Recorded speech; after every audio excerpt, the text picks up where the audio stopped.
Me, 31M, with my girlfriend, 34F, 9 years, just come home from trip, previous dead bedroom, weird things just happened. Quick background.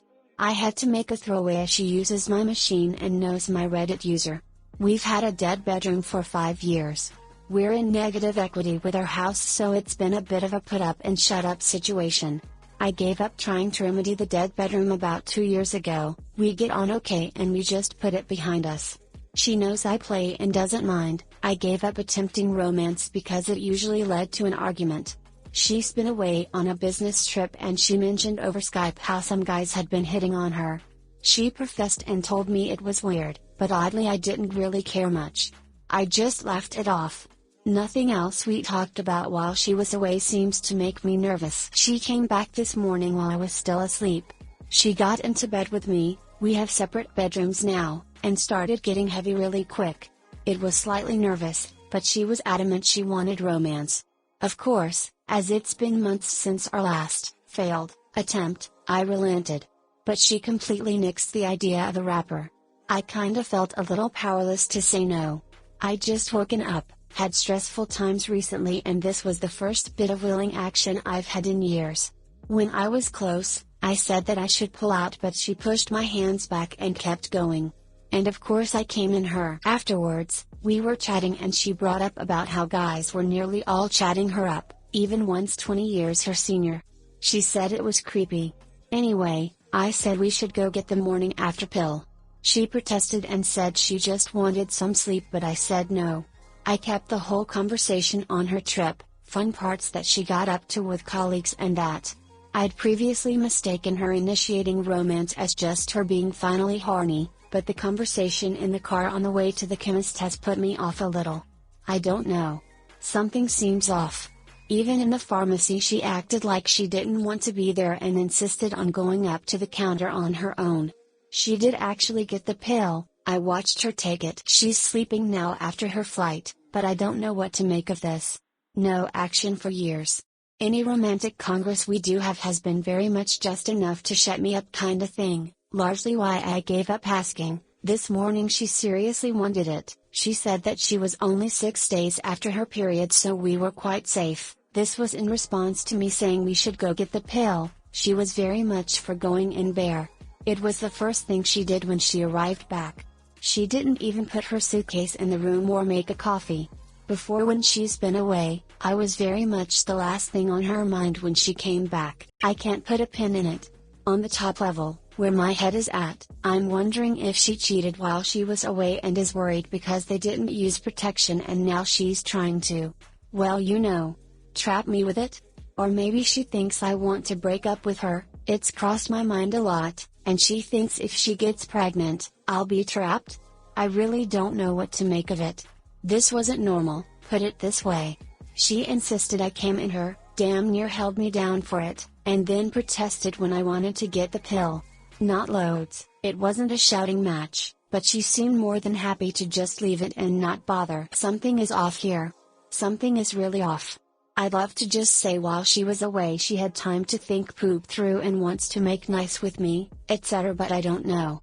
If it was that, I'd get that vibe. But I don't. TL, doctor, we've had dead bedroom syndrome for 5 years now, semi-trapped by a mortgage. She's just been away on business, we Skyped a few times. She arrived back, immediately wanted to duck, demanded we didn't use a wrapper. We did, I insisted we went out to get the morning after. She protested but eventually relented and went out to take it. Hi guys, I promise to love you if you like, comment, and subscribe. I'd like to add that 6 days after her period is not safe at all. One thing is for sure, if it does turn out she is pregnant, get a paternity test done as soon as possible, and if it's not yours, don't be roped into staying in this relationship. It already seems pretty dead to begin with. Last thing you need to do is get conned into raising her child. But maybe all the people hitting on her made her horny and now you can really work on your bedroom problems. It doesn't seem that likely, but it is definitely possible. Honestly though, you have no romance life. You don't seem to trust her. You have separate bedrooms. You have been together 9 years and aren't married, and don't seem to want to have kids together at the minute. Are your girlfriend slash boyfriend or just roommates? It definitely sounds like roommates. Don't you want something more in your life? Me, 31M, with my girlfriend, 34F, 9 years, just come home from trip, previous dead bedroom, weird things just happened, update. Removed. You didn't cause any of this to happen. Get tested. Make her move out. Move on. If she's pregnant, don't sign anything until it's genetically proven it's yours. Talk to a lawyer as well about this. I'm so sorry this happened to you. It will all get better. Trust that statement. I'm so sorry. You need to know that this wasn't your fault. You have been trying for years and were always shut down. If she was unhappy to the point of infidelity, it is her responsibility to communicate with you or end the relationship. Separate your finances if they aren't already. Are you on a lease together? A mortgage? If it's just in your name, ask her to leave. You shouldn't be couch surfing because your girlfriend scumbagged you. If you have shared responsibilities, go talk to a lawyer and get the ball rolling for splitting that stuff. And please, let her make this is your fault two noises at you all she wants, but just know, it's not. It's not, it's not, it's not. The biggest of internet hugs. You will make it through this. Internet strangers have your back. Me, 31M, with my girlfriend, 34F, 9 years, just come home from trip, previous dead bedroom, weird things just happened, update 2. Removed. My God, she's insane. It's not enough that she denied you emotional and romantic intimacy for years, cheated on you, tried to trick you into thinking you were the father of a potential baby, and then blamed everything on you. Now she's doing everything she can to get you to stay with her, yet also saying that she feels unsafe in your presence. This doesn't even make sense. But that last part is incredibly serious. She could potentially try to get a restraining order on you, accuse you of mistreatment, and/or ruin your social reputation. Honestly, I wouldn't put anything past her. For your own safety, you need to document everything. Once you're free of her, do not ever contact her again. She's absolute poison. Kudos to you for the way you've handled things so far. Me, 31M, with my girlfriend, 34F, 9 years, just come home from trip, previous dead bedroom, weird things just happened, update 2B. Hi. http://www.reddit.com/r/relationship/comments/me_34_just_com/m_m6/me_com/. I am back on again after a period of only having mobile. Thanks for your PMs. I did read and appreciate them all. Sorry my update got nuked. I'll read the rules next time. So far, so not so good. I've returned home and busy out getting some things done for prospective buyers. I've painted throughout, done some niggling jobs, and I replaced the bathroom suite too. The house finally went on the market today after my ex is doing her damnedest to get me to back out. But I am not, and she finally agreed to it today. She hasn't said whether or not she's pregnant, but I was very clear that I'm signing nothing until a paternity test is done. Looking into the UK law a little more, it appears if I keep away from signing the birth certificate and I have to attend in order to do so, I'm okay until a court decides otherwise. Which is the other problem. The legal advice I have is that if she is pregnant and challenges for paternity and it has to go through court, it could cost either one of us a bomb. That is, if this test has to be done by court order, either I pay if I'm the father, or she pays if I'm not. And this can get expensive. And some of the figures that I've seen banded around, well, there are 4 figures at least, 5 if anything gets stretched out. And there's only one place that would come from, equity in the house. I'm hoping she doesn't know this. If she did, she'd certainly do it just to duck me up, I'm sure. My only solace is that I get the feeling she is certainly not pregnant. All the noises about it have stopped, and since my mini speech about her being so full of poop, thanks Reddit, she stopped talking about it. So that is a relief at least.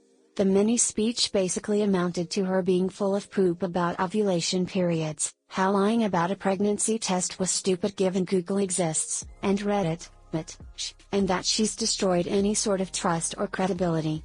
Hence why I confirm everything in email down to the last detail and take her lack of response as no contest. To skip back a little, a few days after this all exploded, she left for her parents for the weekend.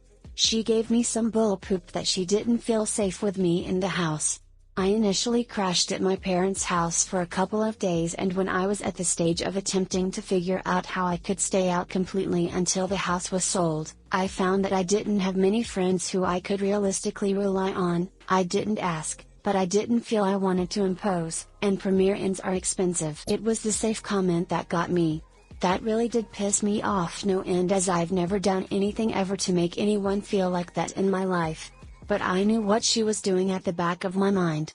I worked quietly with headphones on as she noisily packed and left. She threw a few snide comments and digs into me before she left. I knew she was trying to get a rise out of me, but I didn't respond with anything except the odd okay when the moment demanded. She came back on the Wednesday. I knew she would be back then, so I put the estate agents off so she could hear what they had to say themselves. I just wanted to disarm any of her attempts to hinder the house sale by accusing me of fiddling the figures. That plan failed a little. I had 4 agents around to view and all gave pretty similar figures, but she stormed out halfway through the first agent's visit after throwing her open clothes bag down in the hallway and slamming the door as she left. It was highly embarrassing, and the agent just looked at me like, "What are you into here, mate?" I pacified by saying, "You see why I'm keen to sell." He kind of fake laughed, embarrassed, and got on with his survey. I don't know if he was scared shitless or just felt sorry for me. Either way, he didn't call back for the sale. I ended up going with the one I felt most comfortable with and knew I was probably going to go with anyway. We actually bought the house from them in the first place and seem like they can do their job. But you guessed it, she immediately decided the figure it's on the market for is too low and she wants to wait it out. I told her that was no bother. Just get a loan for my half of the equity. We'll discuss with our lender to put the mortgage solely in your name. There's plenty enough equity to do just that, and I'll be gone within the hour. She's made it clear that she's going to hinder things as much as possible. But I have other plans for that one. I've agreed with the agent that if we don't get a sale by end of the week, I'll do an open house this weekend. As for ourselves, I keep to my room. I actually fitted a lock, almost exclusively. I always lock the room whether I'm in or out. She has knocked a few times, but conversations through the door are perfectly fine. This isn't me being petty or noodle, I'm genuinely concerned what could happen otherwise. I have even fitted a couple of GoPros around the place. I ended up confiding in a friend of mine who gave me the idea and lent me his GoPro so I could have 2. It's really the safe comment that got to me, and I really don't want her to make up something. Half of me wants to pack and leave now, but I give up a lot of poop legally if I do. It's sort of like being trapped in a room with a pissed off lion.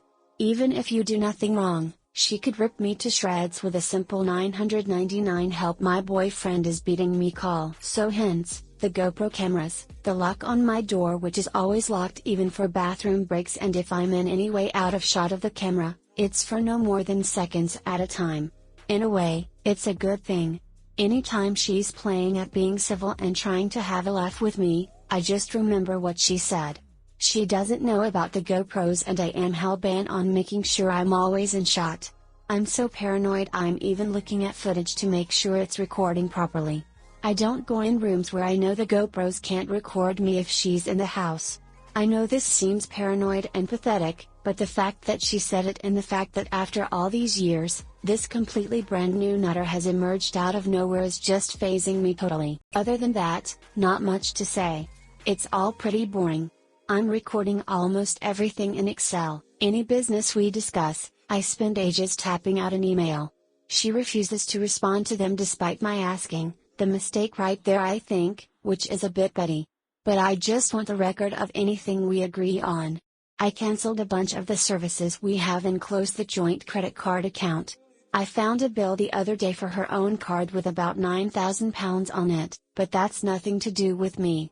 I don't know if it's a work credit card or if she's in some sort of financial problem that she hasn't told me about. But either way, I have my own card of about £4,000, and that's my problem, though it's £5,500 now after I took on the joint credit card debt. I could demand the £750, but really, what's the point? I'd pay that to have this done with. So now, the next hurdle is preventing her from making a mess before prospective buyers turn up to view. On the plus side, I'm told properties like ours only stay on the market a week at best and sell quickly. But they don't have Little Miss Unpredictable by their side. This is a strange situation to me. If she told me X years ago that this was over, we're selling the house and we're done, I'd have happily facilitated a house sale and would have moved on. I don't get why she even wants me around. She's happy when I'm not home, she's pissed off when I do get back, though I pretty much hibernate in my room until morning, yet she wants me to forgive all and brush it aside. And even how she's asking too, that I should stop being a petty child and be a man about it, that it's a mistake we all make them and that I shouldn't throw away all these years. I haven't told my parents yet. For one, I don't think I've ever really impressed them much in life, and this would be yet another failure in their eyes. I'd rather just get moved out, let them know eventually, let them do the concerned parent thing for a bit and move on. To be honest, I'm not sure how interested they would be. I'm the middle sibling with an older sister. And between her and my younger brother I'm pretty far down in the order of things. I know that sounds bitchy, but I'm laughing as I type that smile honest. So yep, that's where I am. I have a kettle in my room, alternate between the library and the gym in the evenings, and am pretty definite about keeping myself to myself until this is all done. And before you ask, the GoPros are not set up to spy on her. I really have no interest in what she does with her day. They pretty much cover the path from my room to the kitchen and out the door. The rooms that don't have GoPros, I just don't go into when she's home. So yep. I guess living hell for a few more weeks/months and hope it sells quickly. Sorry, this post was more about me than how we're relating. I'm keeping interactions short and sweet and trying not to respond to any time she wants to have an argument. And hoping that she doesn't find the GoPros. TL, doctor, hiding in my own house, just waiting for it to all op. You are still a magnificent beast. I think you get to go above Boba Fett on the wall now. There's little to add to anything else I've posted at you before. You're handling this beautifully, you're not rising to her barbs, and that clearly sends her mad. She just does not have any control anymore. People like her hate that. You're conducting yourself in a responsible and mature fashion, and you're protecting yourself. You, sir, are filled with ducking tiger blood. Chin up, only a little while before she's merely a dark memory. If you need or want to chat or shoot the poop while in your room, or whatever, you can PM me anytime. She has the audacity to tell you to be a man? Duck that. You proved yourself a man by standing up to yourself and covering all your bases against this crazy witch. Keep going on, brother. You're almost home free. Me, 31M, with my ex, 34F, 9 years, update, just came home from trip, previous dead bedroom, weird things happened, update 3 final. Removed. Have you considered suing your ex for damages if possible? She seriously ducked up your entire life because she cheated on you and couldn't handle being broken up with over that. False accusation of mistreatment is pretty serious. Op seems to be getting screwed over and letting it happen. Could sue the police. Should be getting at least double his severance. You've been through hell and survived. You made it. It's time to start living again. Put down the bottle. Hit the gym. Go back to your old employer with your paperwork and point out that the prosecution said you were falsely accused. If they don't take you back, hit the job market. Not next week, not tomorrow. Today. You're as good as your next decision. I'm rooting for you. She belongs in prison. Dude, he was borderline forcefully romanced, thrown in prison, lost his job and his friends and developed a drinking problem. He's going to need some therapy and probably the help of some good doctors/psychiatrists to get back on his feet. Going for a walk is not going to fix this.